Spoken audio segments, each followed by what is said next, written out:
You're on Meet the Press. Today, Labor officially launches its campaign in Queensland. Last week, it was the LNP's turn. Frontrunner Campbell Newman launched his campaign, short on specifics but confident the ageing Labor government has run out of electoral steam and urging the voters to give him a decisive victory. Queensland cannot afford the Canberra experiment. But Labor is relentlessly targeting the would-be Premier's financial affairs, accusing its opponents of promising the best government money can buy.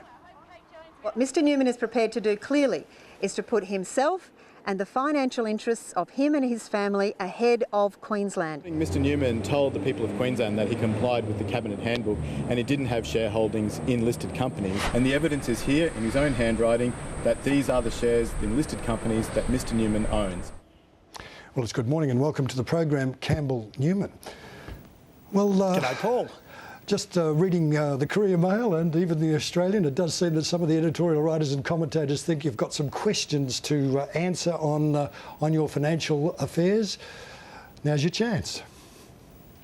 Well, thanks very much for having me, and it's great to be here as well with Stephanie and Mark. But look, let's just deal with this in three. I've got 3 points to make. The first one is I have totally, fully and openly declared everything that I own, my wife owns, and indeed our broader family interests. And I've been in public life for 7 years and then a year as the leader of the LNP.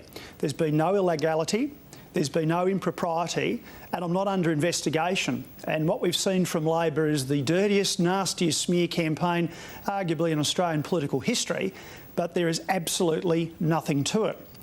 So today, what I'm announcing, to be absolutely clear for the people of Queensland, that I'm doing this because I want to get the state back on track.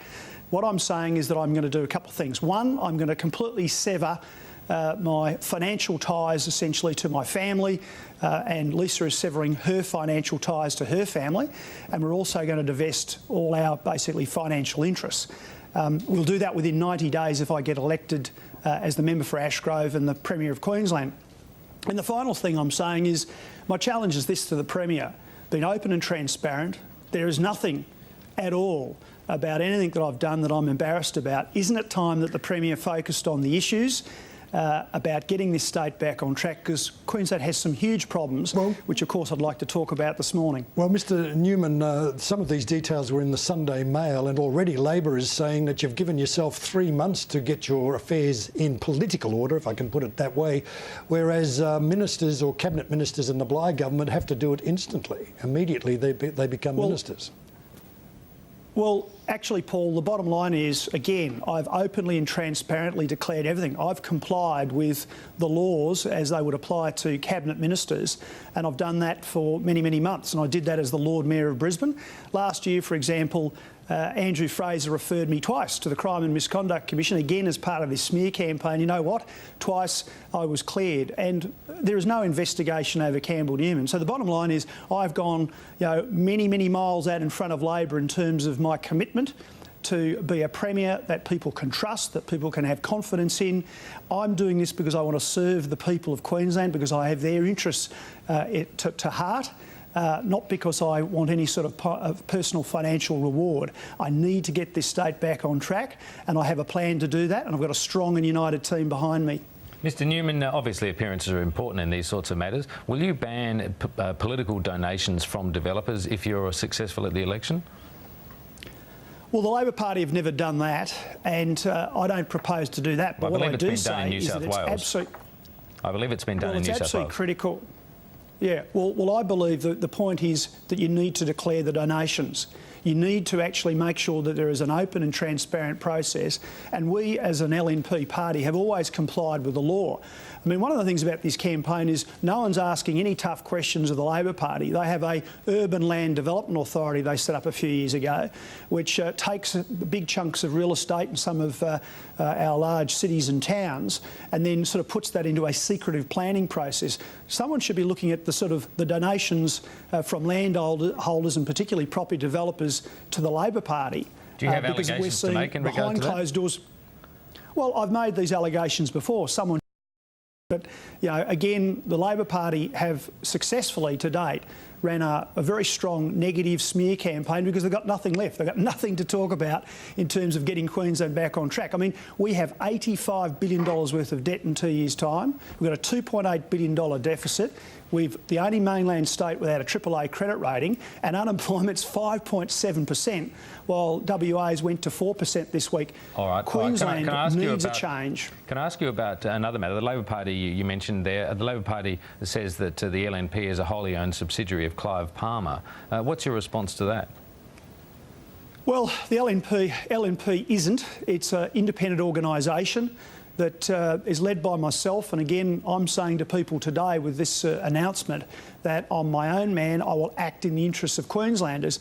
Let's look at the ALP, a fully owned subsidiary of the union movement that continues to receive huge donations and has rigged the electoral laws in this campaign so that multiple unions can spend massive amounts of money compared to the Conservative side of politics. Mr Newman, you just made the point that you lead the LNP. In the wake of a Galaxy poll yesterday showing you would lose Ashgrove, but the LNP would be elected, can you give a guarantee that no LNP member who is elected will step aside to allow you to be parachuted into the Parliament if you miss out on Ashgrove?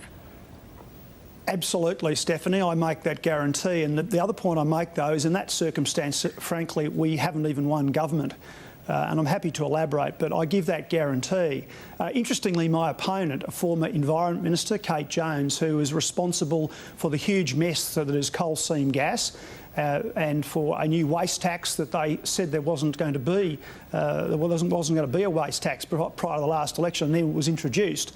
I mean, my opponent actually gets on the phone and rings people and tells them that that's what's going to happen, and it's completely untrue. I'm happy to put that to bed today. OK, on another point then, you put that to bed. There's one big question, and that would be if you're not elected, isn't it about time you let everyone, not just Queenslanders, in on the secret of who the backup Premier would be if you're not elected, or is that a decision for the faceless men in your own party? Well, I get asked this a fair bit, and here's my view. You're asking me for a political view on the election, and there are many seats, just like Ashgrove, where Labor members are digging in. They've removed the Labor brand from their brochures, from their signs, from billboards, and they're campaigning that somehow they weren't part of this dud government, which increased the cost of living for Queenslanders in a massive amount. It doesn't go to the point of who would lead the LNP if they're elected, but you don't win Ashgrove. Well, Stephanie, just if I can just answer, because I need to provide the context for people, particularly from interstate. There are all these battles going on that are just like Ashgrove. And my point is this: we will not win the state election if we don't win Ashgrove and seats just like it. It's a tough battle in Ashgrove, but so it is in multiple seats across Queensland. Toowoomba North, Kerry Shine, a member of the government, senior level, he's pretending that he wasn't part of the decisions of this government. He's trying to pretend that he didn't put an extra $7,000 stamp duty on buying your own home. He's trying to pretend he wasn't part of the broken promise on our fuel subsidy scheme, which they said last election, they said it's staying, it's going to be there. Only a few weeks after they got back in, they removed it. I mean, this is what's going on, and unless we win seats like Ashgrove, we're not going to win government, full stop. So the choice is clear. People can vote for change, vote to get rid of a tired 20-year Labor government, or they can vote for the same people, the same dud government again. Well, Mr. Newman, very clear choice. Mr. Newman, what priority should you win the election as indeed that is the LNP win the election, as the polls are suggesting, would you give to repealing the Civil Unions Act? Look, this is a bit of a sideshow event in terms of what we're about. I have a plan that I've been working on for the first 100 days, and I can tell you now, we are looking at things like the Commission of Audit. We have to go, so repealing the Civil Unions Act won't be in the first 100 days? Well, look, it's not a priority for me. I've made my position clear in the past. This is something that Labor have played a very cynical political game on.